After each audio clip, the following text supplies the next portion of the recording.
kalau Mas Hajri sendiri melihat, apakah perang yang terjadi saat ini murni perlawanan terhadap Zionis, ataukah Iran sedang memanfaatkan isu sentimen keagamaan untuk memenangkan wilayah Teluk ini? Saya rasa yang pertama kita tahu bahwa di Timur Tengah itu sendiri ada persaingan pengaruh, ya, persaingan kepemimpinan di Timur Tengah. Biasanya orang akan menyebut setidak-tidaknya 4 atau 5 negara yang mempunyai potensi untuk menjadi pemimpin Timur Tengah itu, yaitu Arab Saudi, Iran, Turki, dan Mesir. Tentu saja itu yang 4 negara Islam, ya, 4 negara, 3 negara Arab, 2 negara Arab, 2 negara Timur Tengah non-Arab, kemudian yang kelima Israel. Mau dianalisis dari berbagai sudut apapun, kompetisi antara 5 negara itu tampak. Apalagi di Libanon. 5 kekuatan itu punya proksi masing-masing, ya. Punya proksi masing-masing di Libanon. Israel juga punya proksi. Seperti kita ketahui dulu, bahkan ada seorang presiden Libanon, Presiden Basir Gemayel, yang baru terpilih dan kemudian beberapa bulan saja kemudian diturunkan, terbunuh. Terbunuh.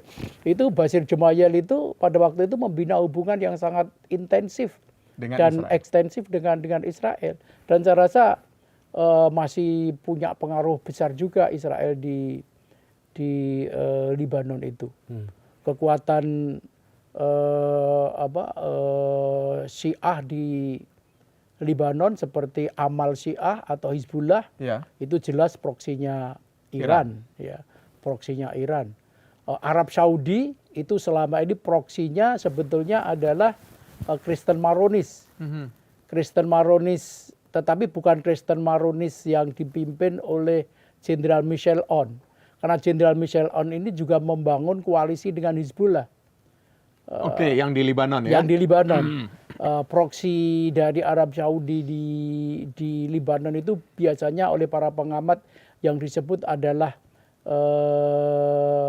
partai politik yang dipimpin oleh Samir Geagea. Itu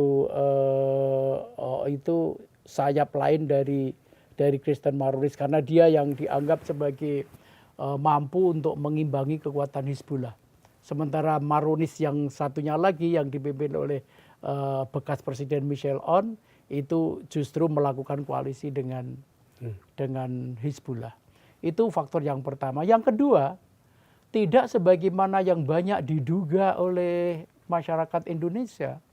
Justru sebetulnya dimensi keagamaan dan dimensi sektarian di negara-negara Arab, terutama di Libanon, itu sangat kecil. Sangat kecil. Bahkan Saudi, logikanya Saudi itu kan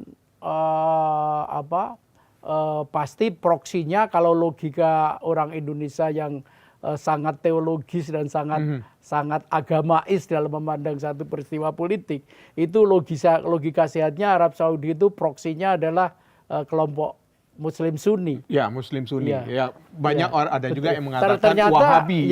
Ternyata itu di Libanon malah dia lebih dekat dengan Samir Geagea. Dengan Samir Geagea. Ini salah satu kaum Maronis Libanon itu ada 2 partai. Yang pertama namanya Partai Free Patriotic Movement dan Partai LF namanya, Lebanese Force. Ini beda dengan Lebanese Army Forces. LF itu dipimpin, Lebanese Force itu dipimpin oleh Samir Geagea itu. Dan ini sangat dekat dengan Arab Saudi. Sangat dekat dengan Arab Saudi. Artinya dugaan atau perkiraan atau kesimpulan bahkan ya bahwa aspek-aspek keagamaan, isu-isu keagamaan, termasuk sektarianisme itu berjalan paralel dalam politik itu tidak. Kan di Libanon itu unik. Memang betul Libanon itu adalah menganut sebuah sistem politik yang disebut dengan dekonfesionalisme. Ya. Itu artinya? Konfesionalisme itu adalah sebuah sistem politik di mana pembagian kekuasaan atau power sharing itu dilakukan berdasarkan sekte-sekte keagamaan. Maka di Libanon itu ada sebuah ketentuan yang tadinya merupakan semacam gentleman agreement, tetapi kesepakatan besar itu, gentleman agreement itu kemudian dituangkan dalam konstitusi setelah Perang Saudara. Ini sekarang sudah dalam konstitusi dikatakan bahwa presiden itu harus dari Kristen Maronis. Perdana Menteri harus Muslim Sunni. Ketua Parlemen harus dari Muslim Syiah. Setiap kabinet harus terdiri dari 50% Kristen, 50% Islam.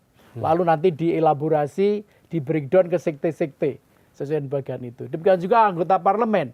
Anggota parlemen itu harus 50% Kristen, 50% Muslim. Tapi sistem di mana keberadaan Hizbullah dalam hal ini? Ya Hizbullah tentu saja masuk dalam 50 yang Muslim. 50 dia seperti Hizbullah itu sebagai bagian dari Muslim Syiah, itu bersama-sama dengan Muslim Sunni, bersama-sama dengan Druze, dengan Syiah Zaidiyah, itu masuk ke bagian 50% yang Muslim. Sementara sekte-sekte Kristen jumlahnya lebih banyak. Ada 18 sekte keagamaan yang diakui resmi oleh negara, itu 5 sekte Islam, selebihnya itu adalah sekte Kristen. Jadi sekitar 13 sekte Kristen. Dengan banyaknya sekte itu, stabilitas nasionalnya seperti apa, Pak? Ini Libanon itu yang tadi saya sebut unik, saya lupa mengatakan bahwa membagi kekuasaan berdasarkan sekte keagamaan. Tetapi negara setelah terbentuk itu, pemerintahan negara itu tidak boleh mengurus agama. Unik kan?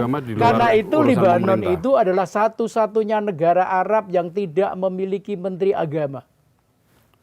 Bahkan juga tidak memiliki menteri wakaf. Jadi agama itu tidak diurus oleh negara. Agama itu diurus oleh masing-masing sekte-sekte agama itu.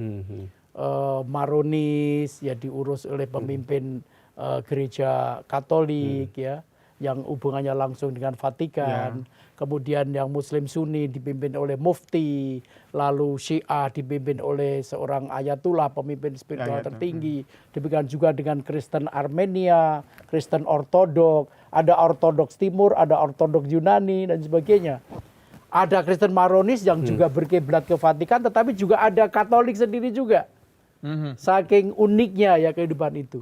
Dan karena itu maka di Libanon karena tidak ada menteri agama, tidak ada menteri yang mengurus agama, organisasi-organisasi keagamaan itu menjadi pranata sosial politik yang sangat penting. Ini yang menarik. Oh iya betul. Nah, Hizbullah kan tadi kalau Bapak mengatakan hanya bagian kecil dari sekte-sekte yang ada itu tadi. Bagaimana dia bisa mempengaruhi pemerintahan di Libanon sendiri? Ya pertama seperti tadi saya katakan, Hizbullah itu mempunyai wakil di parlemen. Sekuat itukah? Iya, di beberapa dapil itu Hizbullah memenangkan suara. Gitu. Iya. Jadi sekitar perolehan suaranya sampai sekitar 16 sampai 17 ya. Naik turun yang terakhir itu sekitar 16 kursi. Hizbullah dari hanya sekitar 124 kursi. Karena anggota parlemen di Libanon 124 kursi. Yang partai yang memiliki anggota terbanyak itu adalah dari Kristen Maronis. Baru setelah itu yang kedua Muslim Sunni. Bagaimana masyarakat Libanon ini setelah ya pasca serangan Israel yang memborbardir Libanon, bagaimana kemudian masyarakat Israel memandang Hizbullah? Karena kan jelas sasarannya adalah Hizbullah. Apakah memang mereka masih dianggap sebagai pelindung negara karena saking banyaknya di setiap dapil banyaknya yang memenangkan menduduki kursi politik, atau mereka dianggap sebagai malah pembawa bencana? Ya, masyarakat Libanon itu masyarakat yang tidak monolitik ya. Yang pertama itu. Yang kedua, sikap masyarakat terhadap berbagai peristiwa politik dan juga fenomena politik yang terjadi di Libanon itu sangat fluktuatif. Perlu dicatat bahwa masyarakat Libanon itu masyarakat yang terpelajar. Dengan tingkat pendidikan tinggi yang sangat tinggi. Karena tradisi pendidikan tinggi di Libanon itu diawali pada tahun 1800-an dengan berdirinya American University of Beirut. Sebuah universitas yang sangat prestisius, yang juga sempat mengundang berbagai tanggapan, oleh karena juga sering universitas ini dituduh sebagai sangat berpihak kepada Barat. Ya. Ini universitas berbahasa Inggris. Sampai universitas ranking 1 sampai 5 di Libanon itu adalah universitas yang boleh dikatakan universitas barat karena berbahasa Inggris dan berbahasa Perancis seperti Saint Joseph dan sebagainya itu.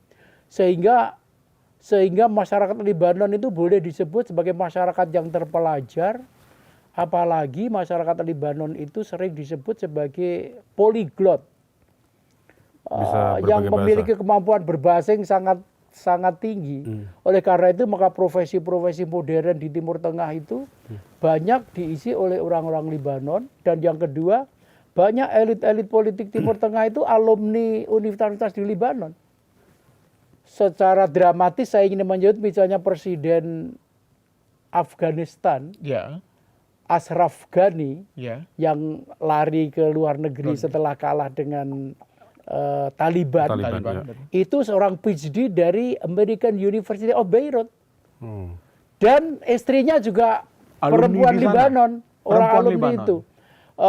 Mas Ike, Pak Teguh, kalau membaca tokoh-tokoh Palestina sebelum Yasser Arafat, seperti misalnya George Habas, ini dokter lulusan AUB.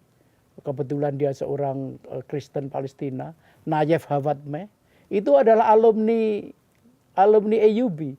Dan banyak itu anggota-anggota parlemen, politisi-politisi, bisnismen dan pemegang di profesi-profesi modern itu alumni AUB. Dia memang salah satu universitas yang disebut sebagai berhasil mencetak elit-elit strategis Timur Tengah. Karena latar belakang pendidikan seperti itu, maka sikap masyarakat terhadap politikan Libanon itu juga naik turun. Ada satu ketika mereka sangat tidak suka dengan Hizbullah. Media massa yang tadi sudah saya sampaikan, media massa yang sangat bebas. Pada masa aman itu hampir 100 channel televisi di Libanon.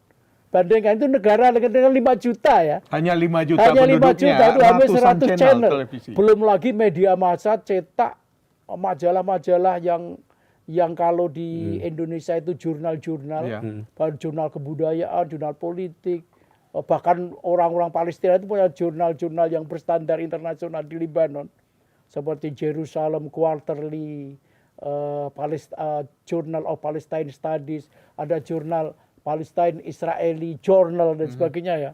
Yang pokoknya tradisi mencetak itu luar biasa tinggi.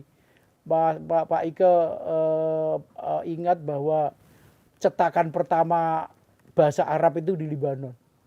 Ya. Karena itu maka sikap masyarakat Libanon itu sangat rasional. Ada satu ketika dia sangat tidak suka dengan Hizbullah sehingga media massa itu penuh dengan kritik pada Hizbullah. Dinding-dinding, tembok-tembok, mural-mural yang ditulis di berbagai tempat itu seperti mau mengusir Hizbullah saja. Tapi ada satu momen tertentu mereka itu sangat mengagumi dan menyanjung Hizbullah. Karena Hizbullah lah satu-satunya kekuatan bersenjata yang mampu menghadapi Israel. Jadi bolak-balik seperti itu. Tapi ketika terjadi sebuah serangan yang dampaknya sangat luas, implikasinya sangat luas, sehingga menimbulkan kehidupan ekonomi yang terganggu, maka orang dengan serta-merta kemudian juga marah kepada Hizbullah. Seiring kalau kita ketemu dengan tokoh-tokoh Libanon, tokoh-tokoh intelektual, mereka selalu berubah-ubah juga. Satu ketika mereka akan mengatakan Hizbullah ini nggak sadar-sadar bahwa kita ini negara kecil. Maksudnya kan penduduknya cuma 5 juta. 5 juta, betul. Negara kecil. Tapi dengan apa itu perilaku politik Hizbullah, maka kemudian terjadi perang dengan Israel yang kemudian punya implikasi luas. Tapi sebaliknya ketika mereka sedang menyanjung Hizbullah, Hizbullah lah satu-satunya kekuatan yang memiliki nasionalisme, patriotisme yang tinggi. Karena dulu Israel itu pernah menduduki Lebanon Selatan sampai ke perbatasan Sungai Litani. Litani, ya. Itu 41 km dari perbatasan. Wilayah yang sangat luas termasuk Sheba Farm. Sheba Farm itu sebuah daerah pertanian yang sangat subur milik Lebanon yang sempat jatuh ke tangan Israel. Itu yang berhasil mengusir keluar Lebanon Selatan Israel itu Hizbullah. Karena memang posisi Hizbullah memang berada di wilayah itu ya, Mas. Enggak Sebetulnya juga. di Beirut juga sangat besar. Oh, di Beirut juga sangat besar. Memang konsentrasi kaum Syiah itu yang berada di Beirut kemudian ke arah sebelah selatan. Karena Lebanon itu meskipun tidak dikatakan secara terus terang sebagai menganut segregasi, tapi sebetulnya pemukiman itu juga sangat berdimensi sektarianisme.